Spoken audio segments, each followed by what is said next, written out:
There's a meal sitting in your refrigerator right now that someone would have killed for 100 years ago. Not figuratively, literally. Wars were fought over spices, trade routes were built, and destroyed over certain foods. People spent their entire life savings on ingredients you can pick up at any grocery store today for a few dollars.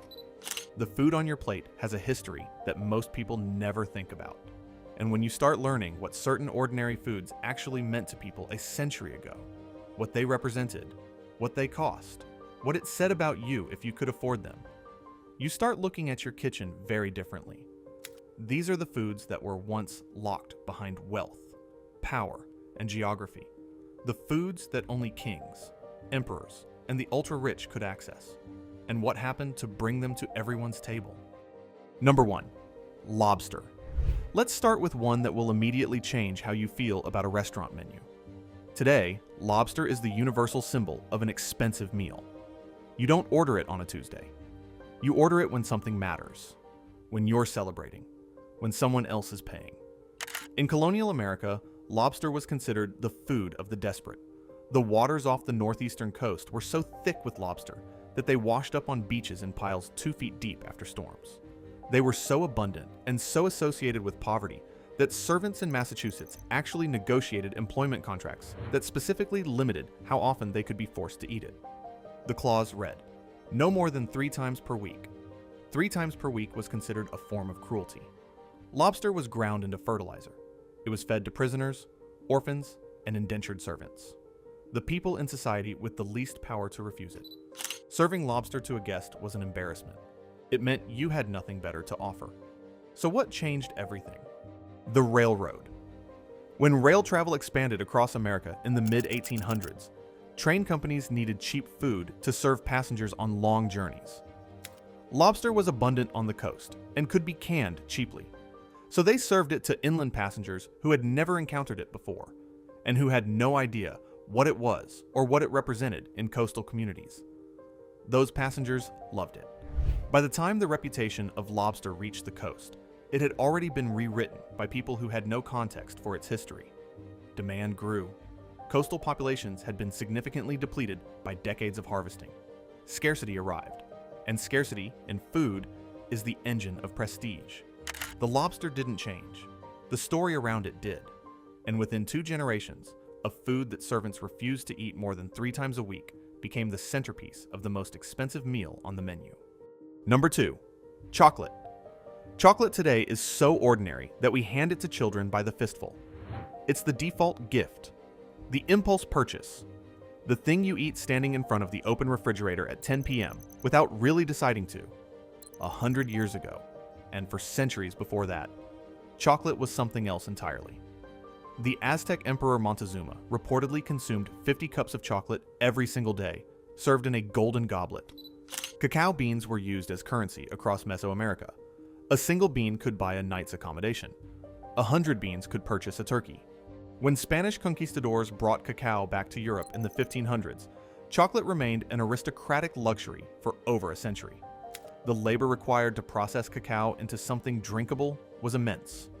Sugar, needed to make it palatable to European tastes, was itself extraordinarily expensive. The combination was so costly that chocolate was consumed almost exclusively by royalty and the very wealthy. It was served as a drink, not a solid, and it was considered to have medicinal properties, a substance so powerful and so rare that it was prescribed by physicians and discussed by philosophers. The transformation into something ordinary happened in stages. The invention of the cocoa press in 1828, the development of milk chocolate in the 1870s, the industrialization of sugar production that made sweeteners cheap for the first time in history. Each step brought chocolate closer to the masses, and each step was resisted, subtly, commercially, by the industries that had profited from its scarcity. By the time chocolate was genuinely affordable to working-class families in the early 20th century, the luxury associations had been carefully preserved in the marketing of premium chocolate products. The mass market got cheap chocolate. The wealthy got to keep the story. That dynamic, affordable product, preserved prestige, is still visible in every premium chocolate brand today. Number 3. Salmon. This one surprises people every time. Today, Salmon is one of the most expensive proteins at any grocery store. Wild caught, sustainably sourced, omega-3 rich.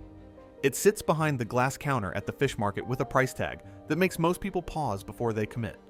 100 years ago in the Pacific Northwest, salmon was what you ate when you couldn't afford anything else. The Columbia River and the rivers of Alaska ran so thick with salmon during spawning season that early settlers described being able to walk across the water on their backs. Indigenous communities had been harvesting and preserving salmon for thousands of years. Canneries processed millions of pounds annually and sold it cheaply to working-class families across the country. Canned salmon was poverty food. Salmon patties, salmon loaf, the protein of last resort.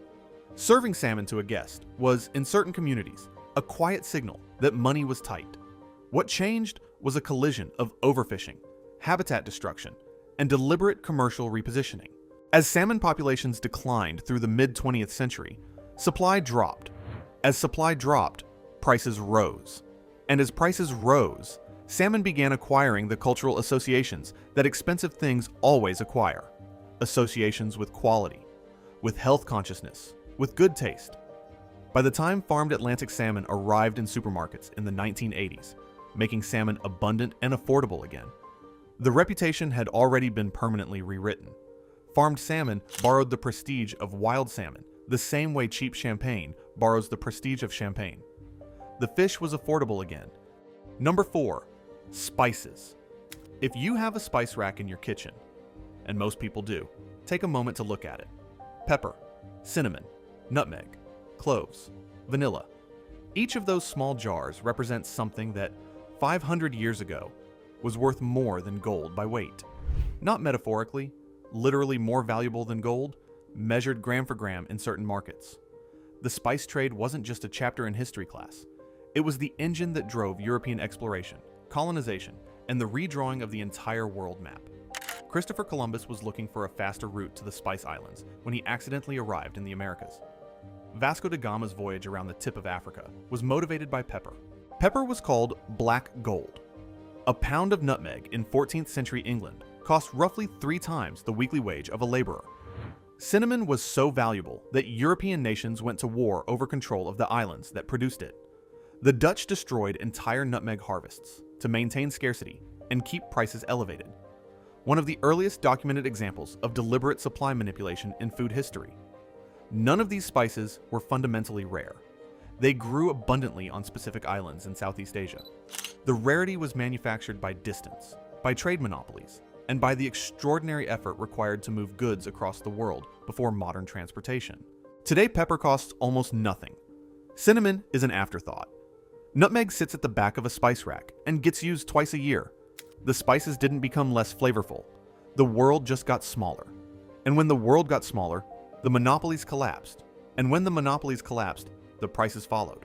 What remains is the ghost of a luxury, the faint prestige still attached to certain spice combinations, certain origins, certain brands.